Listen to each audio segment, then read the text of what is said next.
It's end of June, so up here doing a kind of a normal day at the apiary here. I'll feed my new hives, and then I'll check all the holdovers from the last couple years. And really, this is my chance, kind of my last chance for the season to pull any honey, because we're pretty much already in, if not heading towards the dearth, when most of the flowers have gone away and the nectar sources are drying up. So food becomes a little harder to come by.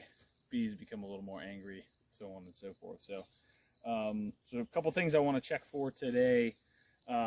This is also kind of a good time to start looking for mites. I won't do a kind of a formal mite check today. I'll do that next week. Really today I'm doing my last look through on the unfed hives, and I'm going to pull some honey if I can. Today I'll keep feeding the new hives, and then I'll pull out some frames on the new hives, make sure queens are still good, she's still laying, they're still growing, make any assessments I need to increase space. The threat of swarms this time of year, it's a lot lower than it was a month, 2 months ago, but you still want to look for any of the queen cells within some of these hives. I've got a couple pretty strong new hives that you know, as through the whole summer there's always a risk of swarms, so you want to get ahead of that if you can. So I'll do that today. So we'll go ahead and start cracking them open. I'm going to start by giving them all a nice good smoke, let them know I'm here, and they can start focusing on other things rather than stinging me. So all right, so first hive here, what I'm going to do, this is one of my packages from this year. So for today, mainly I'm just looking to feed them, but as I go into the hive here, I'm going to be looking at, you know, as best I can, kind of the health of the bees. So I'll take a look at as many as I can as I'm going through. You know, it's a good opportunity to kind of look for mites. They're generally pretty easy to spot. They usually ride right on the backs of the bees, and you can tell pretty quickly if you're starting to have a mite problem. But like I mentioned before, you really want to get like a no kidding kind of a mite check, whether you're going to do a sugar roll or an alcohol wash. That'll no kidding give you numbers, how many mites you've got per 100 bees, which then kind of informs your plan to treat for the mites. So what I failed to do last year, which is probably why I had more loss over the winter than I wanted, was really get ahead of the mite counts and treat them really before the winter comes. So in my case, I use oxalic acid, which you've probably seen a video or two of me using that. But you have to kind of time it correctly. Usually late summer after you're done pulling honey is a decent time if the mites are starting to creep up, and then once again in the fall or the winter before they kind of take over and completely destroy the hive. So that's something you want to look for. So I'll break open a couple of these frames here and check for eggs, see how they're doing with the brood patterns, make sure the queen's plenty of sign of the queen there. I probably won't go down into the hive body today on this one, just because with my new packages, they're all pretty similar. They're doing pretty well, and none of my package hives. Right now, all my packages, and I'll try to give you a better look at the apiary, so you can kind of tell we got so 1, 2 right there in the middle, 3 back left, and then this one right here. Those are my packages from the year. And all but one, because I had one get hit by the bear, all but one right now I have set up with a hive body and then a super with no queen excluder, so there's plenty of space, and that's been working well. I haven't done that in the past, but it seems to be working pretty well, giving her plenty of space. None of them have swarmed, and none of them have really shown any inclination of swarming. Some of my other established hives have shown some sign of swarming throughout the season, but I haven't, knock on wood, lost any yet. So, all right. So that is pretty much wall-to-wall honey and nectar. It's probably about 20% capped. The rest of it's wide open. So stick that guy there. And like I said, this is one of the ones I feed, so I'm going to throw in some food here in a minute. So I'm not going to take any honey out of this one. One, because it's its first year as a hive, but also because I'm feeding it. So I'll pull this little buddy out right here. So that a little bit better. That's probably 70–80% capped. So lots of honey in there. But because I'm putting food in here just about every week I come up here, a lot of this capped honey is probably going to be sugar water that I'm giving it. So not that you can't eat it, it's just a different source for them to create honey. So that's still honey. That's not just, it's not necessarily just sugar water. That's honey in there, but the source it's derived from is partly from the food I'm feeding it. So if you want all natural wildflower, naturally pulled honey, you're going to want to pull from the hives that you don't feed, because that'll be all, it's all from natural sources out and about the area. So the only thing I want to do in this one before I feed it and close it back up, like I said, since there's no queen excluder on here, she should be coming up here. The queen should be coming up here and laying just a little bit up here. Not a ton, but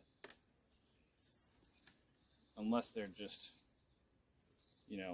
dead set on nothing but honey.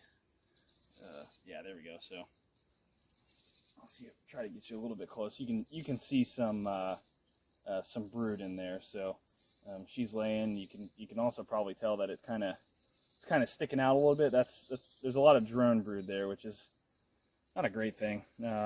But still confirmation that the queen's active and she's laying. And again, I don't think I can get you close enough, but there are eggs down in there. All those brood cells that are no longer capped have eggs down in there. So she's active. She's working. Maybe a little bit too much brood, drone, regular worker brood. But still means she's doing her duty as a laying queen. Whoops. So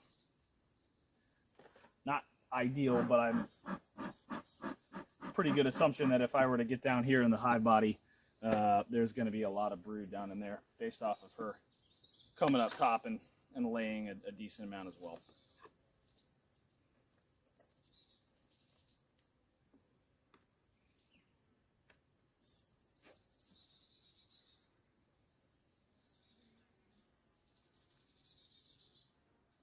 Yeah, so a lot of honey up here. They're doing a good job putting away honey, but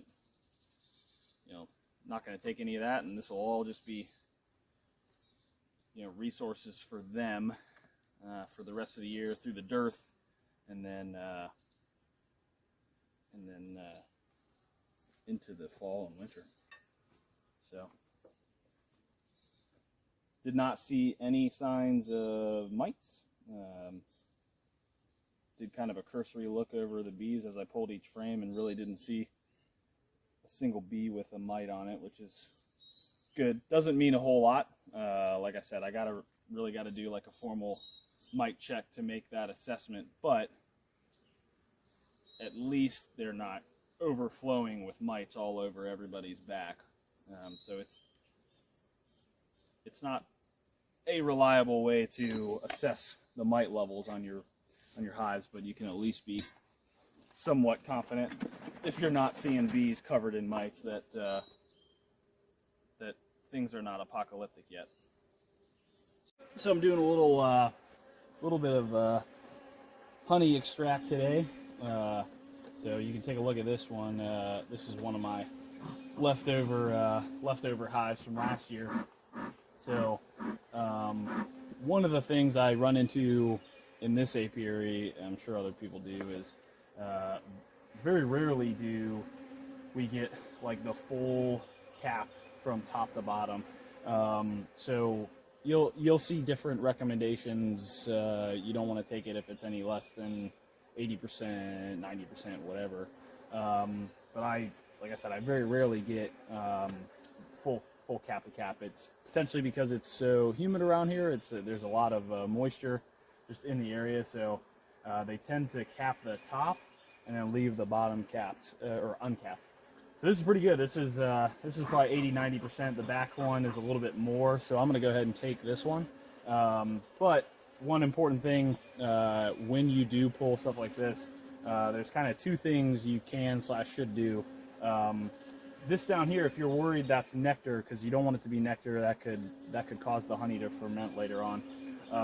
You can kind of do a quick shake, once the bees are off and you're home and ready to extract it. You do a quick shake. If any of the liquid falls out, if it's thin enough to fall out, it's probably not honey. It's more nectar or kind of on the way to being honey, but not fully set up. So you do a little shake, see if anything falls out. If nothing falls out, you're probably pretty good. But just as important, after you extract it, or even really before, you can take this stuff if you're not 100% sure it's full honey, and then just use your refractometer to test the water content that's in the honey. So a real simple, little tool that you put the honey on. The light goes through it. I'm not a scientist, so I don't know the exact way it functions, but it'll tell you the percentage of water, the water percentage in that honey.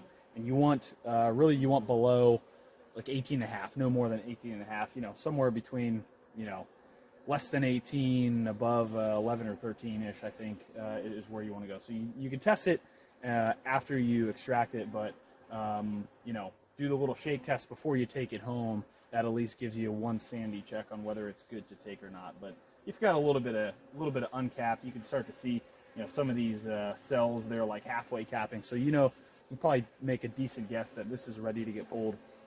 And in my case, I'm going to go ahead and pull it because they've got a pretty good amount of this. And then one last thing, I see a couple frames in there. A lot of times they will build out some of these honey frames kind of weird. So this is not flat all the way across. There's kind of lumps. It's thicker in the area.